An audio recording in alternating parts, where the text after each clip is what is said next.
তৃণমূল কংগ্রেসের প্রার্থী তালিকা ঘোষণা করেছেন খোদ মুখ্যমন্ত্রী মমতা বন্দ্যোপাধ্যায় এবং সেই প্রার্থী তালিকা ঘোষণা হওয়ার পর এখানকার গোপীবল্লভপুরের যিনি প্রার্থী হয়েছেন অজিত মাহাতো, তিনি ঝাড়গ্রাম জেলা তৃণমূল কংগ্রেসের সহসভাপতি, পাশাপাশি ঝাড়গ্রাম পৌরসভার 10 নম্বর ওয়ার্ডের কাউন্সিলর তিনি রয়েছেন এবং দল তাকে ভরসা করে অজিত বাবুকে এবারের গোপীবল্লভপুর বিধানসভার প্রার্থী করেছে।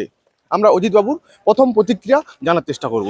দেখুন, আজকে আমরা এই তপসিয়াতে আমাদের এই তপসিয়া বাজারে প্রচারে বেরিয়েছি। আমাদের সাথে আমাদের সম্মানীয় ব্লক সভাপতি এবং আমাদের সিনিয়র লিডার স্বপন পাত্র সহ তার পুরো তপসিয়ার টিম, অঞ্চল সভাপতি সহ মানুষের কাছে যাচ্ছি এবং মানুষের দেখেছেন যে কীভাবে তাদের যে উৎসাহ, তাদের যে উদ্দীপনা, কারণ এটা হচ্ছে আমাদের মানবিক মুখ্যমন্ত্রী মমতা বন্দ্যোপাধ্যায় যে 365 দিন মানুষের কাজ করে এবং মানুষের সাথে থাকে।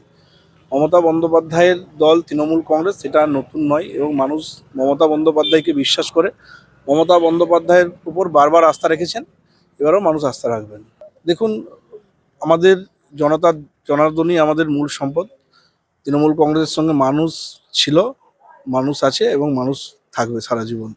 কারণ মমতা বন্দ্যোপাধ্যায়, এর আগেই বললাম যে সমস্ত জনমুখী কাজ করেছে মানুষের জন্য, সেটা মানুষ দেখেছে। প্রচার তো শুরু হয়েছে এবং আমরা 365 দিনই প্রচার করি এবং আজকেও আমরা এই প্রচারে নেমেছি বাজারে। একদমই জোর কদমে গতকাল প্রার্থী তালিকা ঘোষণা হওয়ার পর আজ থেকেই কিন্তু তার প্রচার দেখা যাচ্ছে। তিনি এলাকার মানুষের সাথে কথা বলছেন এবং তিনি 100% আশাবাদী বলেও জানাচ্ছেন। ঝাড়গ্রাম থেকে দেবব্রত বাগ, বাংলা জাগো।